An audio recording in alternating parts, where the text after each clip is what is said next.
Les libéraux et les médias ne cessent de nous dire que l'explosion du prix de l'essence n'est due qu'aux attaques russes en Ukraine et qu'il n'y aura rien à faire. Ils hochent les épaules et disent que les Canadiens devraient avoir des voitures électriques comme si les gens pouvaient tous se permettre d'acheter une nouvelle voiture coûteuse d'un jour au lendemain.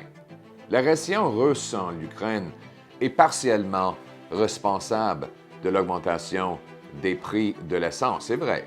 Le monde est devenu dépendant du pétrole des dictateurs tyranniques comme Poutine en Russie et Maduro au Venezuela. Mais j'aimerais vous parler de trois autres raisons pour lesquelles l'essence est si chère au pays. 1.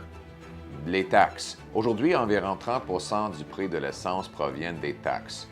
Ce ne sont pas les stations de service qui font profit de ces taxes, ni les grossistes qui l'expédient. Ce sont les taxes qui vont au gouvernement, comme le gouvernement de Jean Charest, qui a augmenté les taxes sur l'essence et les taxes de vente. Prenons l'exemple de l'Ontario, où je me trouve aujourd'hui. Ici, l'essence coûte 1,62 $ le litre.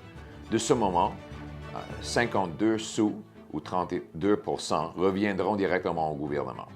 Cela n'a rien à voir avec la politique étrangère. Il s'agit de politiciens canadiens qui font des choix qui rendent l'essence encore plus chère parce qu'ils veulent dépenser votre argent.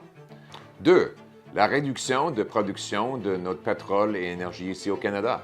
Ce n'est pas juste les taxes qui rendent l'essence plus chère. Trudeau nous a fait un coup double en attaquant notre secteur énergétique. Les experts n'ont cessé d'insister sur le fait que l'augmentation du pétrole canadien ne résoudra pas le problème du prix de l'essence car le pétrole est un bien dont le prix est fixé à l'échelle internationale et calculé en dollars américains. Mais voici les faits.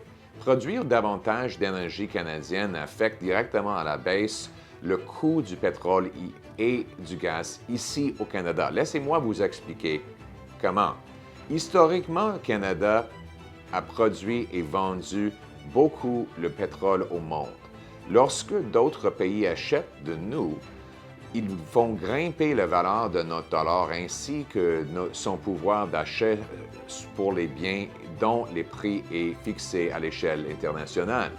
Nous avons pu compter sur le fait que notre dollar augmente avec le prix de l'énergie pendant la majeure partie de notre histoire économique.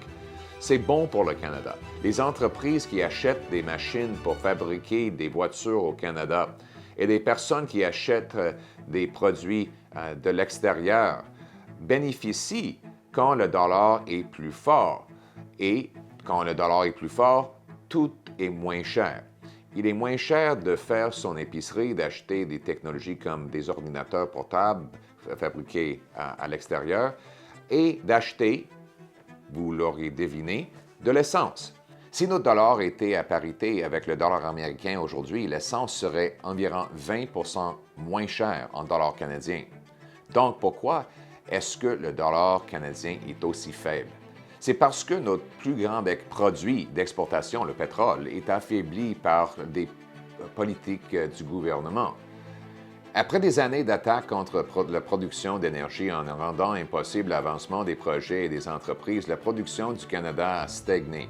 Trudeau a mis son veto au pipeline Northern Gateway, malgré le soutien massif des Premières Nations.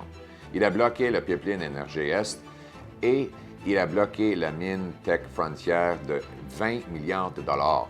Il a aussi adopté un projet de loi C-69 sur l'énergie qui empêche la production de notre énergie.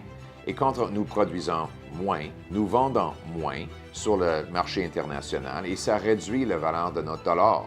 Donc, avec un dollar qui vaut moins, les Canadiens payent plus pour des produits qui sont calculés dans un prix international.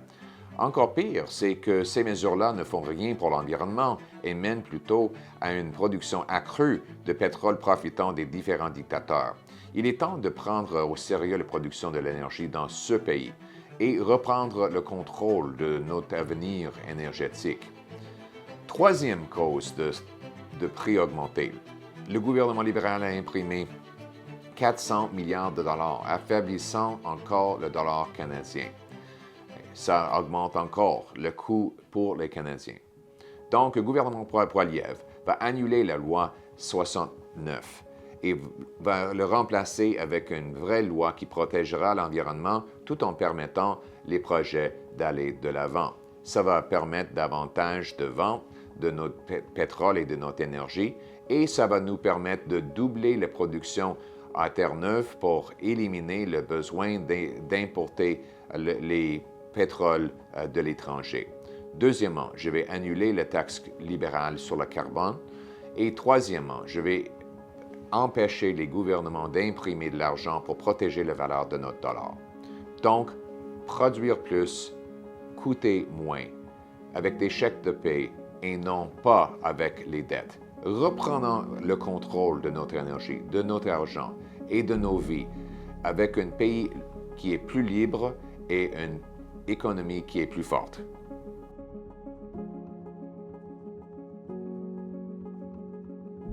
Si vous voulez que je me présente contre Justin Trudeau dans les prochaines élections, il faut que je devienne chef du Parti conservateur. C'est les membres qui voteront pour choisir le chef.